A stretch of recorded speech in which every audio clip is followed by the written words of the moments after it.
محترم سامعین، السلام علیکم ورحمۃ اللہ وبرکاتہ۔ آدم علیہ السلام کی وفات کے بعد ان کے بیٹے شیس علیہ السلام نے ان کی ذمہ داریاں سنبھال لی۔ اب تبلیغ کا کام انہیں کرنا تھا۔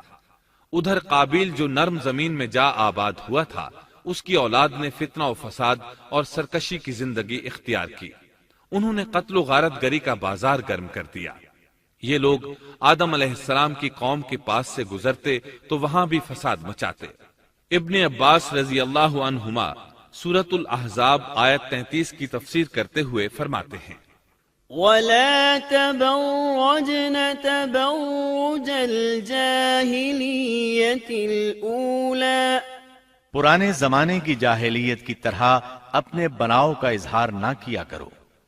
اس وقت دو نسلیں آباد تھیں، ایک پہاڑ پر اور دوسری نرم زمین پر۔ پہاڑوں کے مرد خوش شکل تھے، عورتیں سیاہ فام تھیں، جبکہ زمین والوں کی عورتیں خوبصورت تھیں اور مردوں کے رنگ سانولے تھے۔ اب ابلیس نے اپنا کام شروع کیا۔ وہ انسانی شکل میں نرم زمین والوں کے پاس آیا اور ایک شخص کا غلام بن کر رہنے لگا۔ پھر اس نے بانسری شکل کی ایک چیز ایجاد کی اور اس کو بجانے لگا۔ لوگ اس آواز پر لٹو ہو گئے، اس کے گرد بھیڑ لگا کر سننے لگے۔ پھر ایک دن میلے کا مقرر ہو گیا، اس میں ہزار ہا مرد اور عورتیں جمع ہونے لگے۔ اتفاق سے وہاں ایک دن ایک پہاڑی آدمی بھی آ گیا۔ اس نے میدانی عورتوں کے حسن و جمال کو دیکھا۔ اس نے اپنے قبیلے والوں سے ان کے حسن و جمال کا ذکر کیا۔ اب وہاں کے لوگ کثرت سے میدانی علاقے میں آنے لگے۔ اس طرح آہستہ آہستہ مردوں اور عورتوں میں اختلاط بڑھا، بدکاری اور زناکاری عام ہوئی، جبکہ یہ سب کام شیس علیہ السلام کی شریعت میں حرام تھے۔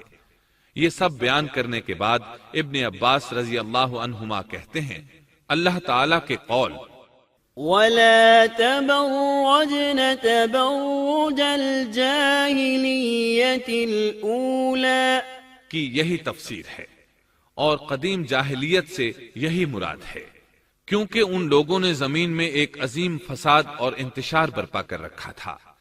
شیس علیہ السلام اپنی قوم کے لوگوں کو سمجھاتے رہے کہ وہ ان شریر اور فسادی لوگوں کے ساتھ میل جول نہ رکھیں، لیکن شیطان مسلسل انہیں ورغلاتا رہا، یہاں تک کہ شیس علیہ السلام کے ساتھ بہت تھوڑے لوگ رہ گئے اور قابیل کی قوم میں بہت اضافہ ہو گیا۔